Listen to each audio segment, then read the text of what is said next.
যে সফলতা আসতে যাচ্ছে, যে উত্তেজনাকর মুহূর্তটা আসছে, সেটা হচ্ছে মানি ফ্রিডম এবং টাইম ফ্রিডম। এই দুটার মধ্যে লাইফের সকল সফলতা আছে। একটু খেয়াল করে দেখেন, আপনি যদি অর্থ পান, অর্থ দিয়ে কিন্তু সবকিছু আপনি কিনতে পারবেন, বেচতে পারবেন, ঘুরতে পারবেন, সবকিছু করতে পারবেন।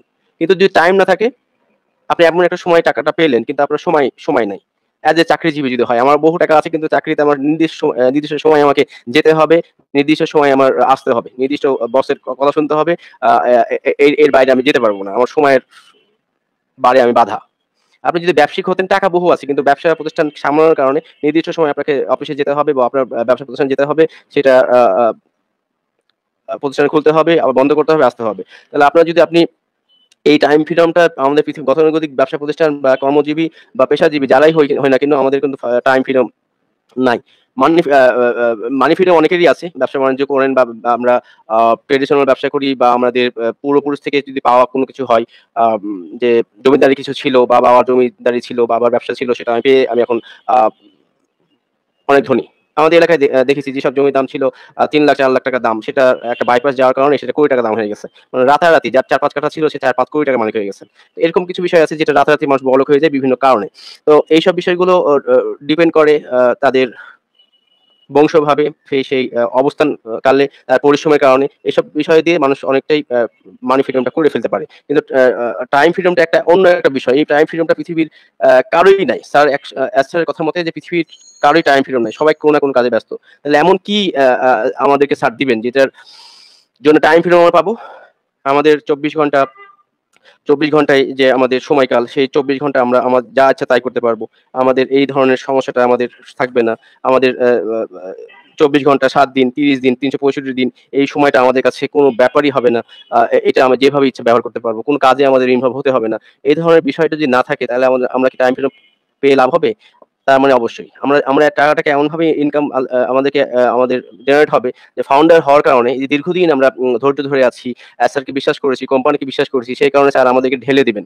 এমনভাবে দিবেন যে আপনি নিয়ে শেষ করতে পারবেন না। কত চান? মানে আপনাকে একসময় স্যার একসময় একটা মিটিং অনেক আগে ২০২২ সালে একটা মিটিংয়ে স্যার বলেছিলেন যে, "আমি প্রত্যেক ফাউন্ডারকে একসময় ডাকবো, ডেকে বলব, 'তোমার আর কি কিছু লাগবে? তুমি কি খুশি?' এমন ধরনের কথাও কিন্তু স্যার বলেছিলেন। তো সত্যি তাই স্যার আমাদেরকে এমনভাবে ঢেলে দিবেন যে আমরা সেই অর্থ, সেই সেই অ্যাপেল পেয়ে এতই খুশি হব যে আমাদের পৃথিবীব্যাপী বিভিন্ন হিউম্যানিটির কাজ, বিভিন্ন এক্টিভিটিস আমাদের করতে হবে, যেটা আমাদের মানি ফ্রিডম পাওয়ার কারণে আমরা করতে পারবো এবং টাইম ফ্রিডম থাকার কারণে আমরা অন প্যাসিভ এর সাথে এতই ইনভলভ হব আগামীতে। এখন আমাদের যে প্রতিযোগিতা চলছে, সেই প্রতিযোগিতা হয়তো কে কার চাইতে বেশি ধন ইনকাম করছি, বেশি মান সম্মান ইনকাম করছি, কে কার চাইতে আমি টিম করতে পেরেছি, কে কার চাইতে আমি বসগিরি করতে পারছি। আগামীতে যে বিষয়টা হবে, কে কতটুকু হিউম্যানিটি কাজ করতে পারছি। আমার অঞ্চলে, আমার জেলায়, আমার দেশে আমি কতটুকু হিউম্যানিটি কাজ করতে পেরেছি। তখন এই ধরনের প্রতিযোগিতা হবে। এখন যে প্রতিযোগিতা চলে গাড়ি, বাড়ি, নারী, বিভিন্ন বিষয় নিয়ে প্রতিযোগিতা চলে। কার চাইতে কার বাড়ি আ সুন্দর, বাড়ি বড়, বেশি দামি, কার গাড়ি সবচাইতে ব্র্যান্ডের, সবচাইতে বেশি দামি এবং ব্র্যান্ডের, কোন দেশের গাড়ি, কার বউ সুন্দর, এইসব বিষয় নিয়ে আমাদের প্রতিযোগিতা এখন চলমান আছে। সামনে কিন্তু এইগুলো হবে না। আগামীতে প্রতিযোগিতা হবে আমাদের যেটা মানি ফ্রিডম এবং টাইম ফ্রিডম থাকার কারণে যে প্রতিযোগিতা হবে হিউম্যানিটির প্রতিযোগিতা। কে কার চাইতে হিউম্যানিটি বেশি করেছেন। আপনার জেলা, আপনার থানায়, আপনার গ্রামে আপনি কতটুকু হিউম্যানিটির কাজ করেছেন, কত লাখ লোকের কর্মসংস্থান করে দিয়েছেন, কত লাখ লোকের ঘরবাড়ি নির্মাণ করে দিয়েছেন, কত দেশে আপনি হিউম্যানিটির কাজ করেছেন, কত মানুষ আপনাকে সম্মান করে। এই বিষয়গুলো নিয়ে কিন্তু আগামীতে প্রতিযোগিতা হবে। এই প্রতিযোগিতা হবে ফাউন্ডারদের মধ্যে, ফাউন্ডারদের। এটা হবে খুব সুন্দর সুন্দর একটি প্রতিযোগিতা, যেটা ইসলামেও এটা জায়েজ আছে যে শিক্ষার ব্যাপারে এবং দানের ব্যাপারে প্রতিযোগিতা করা জায়েজ। তো এই প্রতিযোগিতা বা এই হিংসা এটা শুরু হবে ইনশাআল্লাহ। এটা খুব তাড়াতাড়ি আমরা দেখতে যাচ্ছি টাইম ফ্রিডম এবং মানি ফ্রিডম থাকার কারণে। এই এই টাইম ফ্রিডমটা থাকার ফলে আপনি দেশ-বিদেশ যেখানে আপনি খুশি আপনি যেতে পারবেন।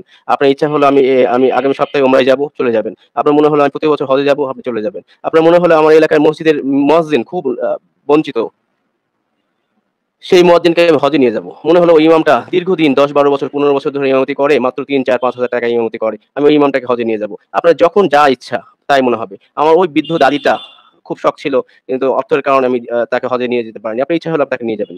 আপনার ইচ্ছা হলো পুরা গ্রামটাকে আমি হজে নিয়ে যাবো। আপনি নিয়ে যেতে পারবেন। আপনার মনে হলো আপনার পুরা গ্রামটা, পুরা ইউনিয়নটাকে আপনি একটা মডেল ইউনিয়ন তৈরি করবেন, একটা মডেল ভিলেজ তৈরি করবেন। আপনি সেটা করতে পারবেন।